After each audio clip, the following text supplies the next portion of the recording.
নতুন ফ্র্যাঞ্চাইজিটির অধীনে এবারে বিপিএল এর আশা দুর্বার রাজশাহী প্লাস ড্রাফট থেকে দলে নিয়েছে 12 জন ক্রিকেটার।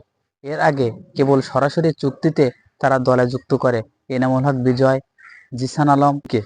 প্রথমে ডিরেক্ট সাইনিংয়ে নেওয়ার কথা হলেও সবাইকে চমক দিয়ে ড্রাফট থেকে তাকে কিনে 20 লাখ টাকায়।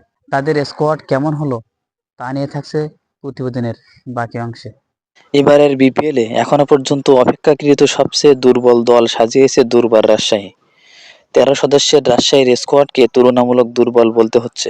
বিদেশি যে দুজন খেলোয়াড়কে ড্রাফট থেকে নেওয়া হলো, পাকিস্তানের সাদ নাসিম ও শ্রীলঙ্কার লাহিরু সামারাকান। ড্রাফট থেকে দলে নেওয়া ক্রিকেটারদের মধ্যে বাকি কেবল তাসকিন আহমেদের নাম।